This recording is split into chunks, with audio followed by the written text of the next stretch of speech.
Hello दोस्तों, आप सभी लोगों का बहुत-बहुत स्वागत है, अभिनंदन है। आज 1 दिसंबर है और आज के तीसरे शिफ्ट के आरआरबी ग्रुप डी का एग्ज़ाम खत्म हो चुका है। तो क्या लेवल रहा था, किस तरीके से क्वेश्चन पूछा गया था, आइए दोस्तों आज की इस क्लास में रिव्यू करने वाले हैं। तो जितने भी मेरे दोस्त इस चैनल पे नए हैं तो आप सभी लोगों से रिक्वेस्ट है यार वीडियो को लाइक करके चैनल को ज़रूर सब्सक्राइब कर देना, ठीक है।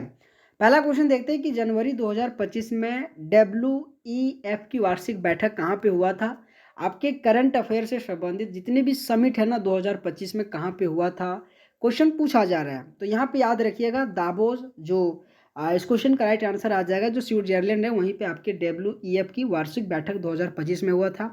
लेकिन इस क्वेश्चन के माध्यम से मैं आप सबको कुछ इंपॉर्टेंट प्रमुख शिखर सम्मेलन से रिवीजन कराने वाला हूँ। जैसे कि अगर मैं G20 की बात करूँ तो आपकी ये जोहान्सबर्ग जो कि दक्षिण अफ्रीका में हुआ था, है ना। अगर मैं G7 की बात करूँ तो यहाँ पे आपके कनाडा जो आपकी इसी ग्रुप डी में क्वेश्चन पूछा था, है ना, कि जी शिखर सम्मेलन जो कि कहाँ पे हुआ था, तो कनाडा में हुआ था। अगर मैं आसियान की बात करूँ तो इसमें से भारत शिखर सम्मेलन जो आपके कुआलमपुरम जो आपके मलेशिया है ना, वहाँ पे ये शिखर सम्मेलन हुआ था। अगर मैं क्वाड लीडर समिट की बात करूँ तो हिरोशिमा जापान में हुआ था। अगर मैं वैश्विक प्रायोगिक शिखर सम्मेलन की बात करूँ तो ये नई दिल्ली भारत में हुआ था। आपके एग्जाम में बहुत इंपॉर्टेंट है कि भारतीय जो संरक्षण सम्मेलन है ना, ये कहाँ पे हुआ था, तो देहरादून उत्तराखंड में हुआ था। और ये भी इंपॉर्टेंट है कि 5वां अखिल भारतीय राज्य भाषा सम्मेलन कहाँ पे हुआ था, तो गांधीनगर भारत में। तो ये क्वेश्चन उनके द्वारा जो भी बता रहा हूँ इन इंपॉर्टेंट इन्फॉर्मेशन, ये भी पॉइंट याद रखिएगा, ठीक है, क्योंकि आपके एग्जाम में क्वेश्चन दोस्त पूछा जा सकता है। अगला क्वेश्चन है कि जून 2025 में राजीव गांधी वन संवर्धन योजना किस राज्य में शुरू किया गया था, तो यहाँ पे याद रखिएगा हिमाचल प्रदेश आ जाएगा, ठीक है।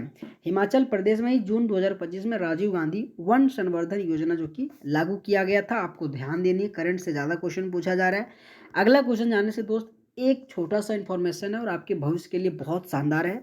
अगर आप करंट अफेयर में वीकनेस आपका है मेरे दोस्त, ये टॉपिक वाइज बहुत इंपॉर्टेंट है। आपके एग्जाम में क्वेश्चन हर एक शिफ्टों में 8 से 9 पूछा जा रहा है। अगर दोस्तों अपने कमियों को दूर करना चाहते हैं और इस बार आरआरबी ग्रुप डी में सिलेक्शन लेना चाहते हो तो मात्र 31 रुपये लगेगा। इस व्हाट्सअप नंबर के माध्यम से जुड़िएगा। बहुत मेहनत किया हूँ, हर एक महीने से क्वेश्चन छांट छांट कर इस तरीके से बनाया हूँ और आपके जनवरी से लेकर अक्टूबर महीने तक टॉप 50-50 भी क्वेश्चन रखा हूँ। इसके अलावा आपको स्टैटिक जीके से संबंधित प्रीवियस ईयर क्वेश्चन का भी एक मैं अलग से बनाई हूँ जिसका 21 रुपये लग रहा है।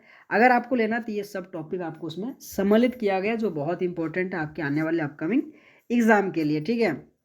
अगर आप करंट का लेना चाहते हो तो आपको इस तरीके से बाइलिंगुअल मिलेगा और अगर आप स्टैटिक जीके से संबंधित लेना चाहते हो तो आपको इस तरीके से मिलेगा। बहुत शानदार कंटेंट है, बहुत साथी ने लिया भी और अच्छे तरीके से पढ़ भी रहा है, ठीक है।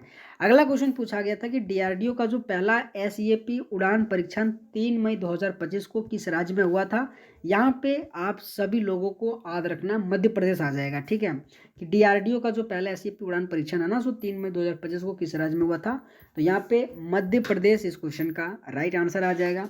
अगला क्वेश्चन पूछा गया था कि एरो इंडिया 2025 शो बेंगलोर में किस महीने में किया गया था, तो यहाँ पे फरवरी आंसर आ जाएगा, ठीक है, कि एरो इंडिया 2025 शो बेंगलुरु में किस महीने में हुआ था, तो वहाँ पे फरवरी इस क्वेश्चन का राइट आंसर आ जाएगा। ये भी बहुत इंपॉर्टेंट क्वेश्चन आप सबके लिए याद रखिएगा। इसी के साथ अगला क्वेश्चन है कि आरबीआई के अनुसार सेविंग अकाउंट खोलने व संचालित करने की न्यूनतम आयु कितनी है। देखो अगर आप सेविंग अकाउंट खोलना चाहते हो तो 10 साल आपके लिए मिनिमम आयु माना जाता है, ठीक है। और हमेशा आरबीआई से संबंधित उनके जितने भी दोस्तों चाहे और भी इंपॉर्टेंट फैक्ट हो, इससे क्वेश्चन आपके एग्जाम में आरबीआई से संबंधित क्वेश्चन पूछा जाता है। तो ये सब छोटे छोटे पॉइंट याद रखिएगा। बाकी बात अगर आप सबको दोस्तों क्लास अच्छा लगता होगा, मेरे पढ़ाने का तौर तरीका आप सबको पसंद आता होगा, भले मेरा ये चैनल छोटा है लेकिन मेहनत बहुत ज़्यादा होता है, तो मेरे दोस्त एक बार यार हमें भी सपोर्ट करो, ठीक है। तो वीडियो को लाइक करके चैनल को जरूर सब्सक्राइब करना, ठीक है। अगला क्वेश्चन है कि 2025 वर्ल्ड जो कि आपके रोइंग चैंपियनशिप जो कि 53वां कहाँ पे आयोजित हुआ था, तो यहाँ पे संघाई चीन में आयोजित हुआ था, ठीक है। संघाई चीन में आयोजित हुआ था। जो क्वेश्चन पूछा जाता है कि 2025 वर्ल्ड रोइंग चैंपियनशिप जो कि कहाँ पे आयोजित हुआ था, संघाई चीन में आयोजित हुआ था। और मैं बार बार कह रहा हूँ आपके एग्जाम में स्पोर्ट्स करंट अफेयर से क्वेश्चन हर एक शिफ्टों में 1 से 2 पूछा ही जा रहा है। तो आप सबसे निवेदन है दोस्त पढ़ के जरूर जाना। जो मैंने ई बुक बनाया हूँ ना 31 रुपया वाला करंट अफेयर का, हर एक छात्र से मैं चाहता हूँ कि आपके पास होना बहुत ज़रूरी है, क्योंकि मेरे दोस्त क्वेश्चन उनसे आपके एग्जाम में पूछा जा रहा है। अगला क्वेश्चन है कि 2025 में किस पैरा एथलीट को अर्जुन पुरस्कार से सम्मानित किया गया था? तो वहाँ पे 4 ऑप्शन दिया था, तो सूची के अनुसार नवदीप सिंह आ जाएगा, ठीक है।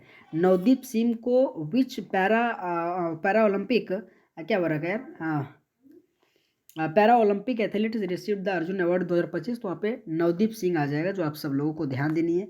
अगला क्वेश्चन है कि बस अचानक चलने पर यात्री पीछे की ओर क्यों झुकता है? अगर दोस्तों आप 9 और 10 में अगर आप साइंस पढ़े होंगे ना, तो उसमें आपको अच्छी तरीके से ये सब छोटे छोटे पॉइंट आपको याद होगा, है ना, कि न्यूटन के जब प्रथम नियम आता ना, उन्हीं के कारण से, मतलब कोई वस्तु है तो अगर चल रहा है तो चलते जा रहा है, रुका है तो रुका है, जब तक तो उसके बाहरी से प्रतिक्रिया ना लग जाए, ये आपके लिए न्यूटन के प्रथम नियम कहते हैं ना। और हमेशा न्यूटन के प्रथम नियम को ही जड़त्व के नियम के रूप में भी जाना जाता है। इसी के साथ न्यूटन के अगर मैं थर्ड लॉ की बात करूँ तो बहुत इंपॉर्टेंट ज़्यादा क्वेश्चन पूछा जाता है कि क्रिया प्रतिक्रिया के नियम हमेशा इंपॉर्टेंट है। और इनके एग्जाम्पल भी पूछा गया था कि जो बंदूक से जो गोली चलाया जाता है ना, सो कौन से न्यूटन के नियम के माध्यम से चलाया जाता है, तो वहाँ भी आप सबको याद रखना है कि न्यूटन के तीसरे नियम के अनुसार चलाया जाता है। अगला क्वेश्चन है कि क्षरण किस प्रकार की अभिक्रिया है? तो वहाँ पे ऑक्सीकरण अभिक्रिया इस क्वेश्चन का राइट आंसर आ जाएगा, ठीक है, कि क्षरण किस प्रकार की अभिक्रिया, तो ऑक्सीकरण अभिक्रिया आ जाएगा। अगला क्वेश्चन है कि गोल्जी उपकरण किस तंत्र का हिस्सा है? तो यहाँ पे आंसर आपको याद रखने की एंडोमेम्ब्रेन सिस्टम इस क्वेश्चन का राइट आंसर आ जाएगा, ठीक है, कि गोल्जी उपकरण किस तंत्र का हिस्सा है, तो एंडोमेम्ब्रेन सिस्टम इस क्वेश्चन का राइट आंसर आ जाएगा। एक बार मैं पुनः कह रहा हूँ, ये कंटेंट यानी आपका सिलेक्शन है।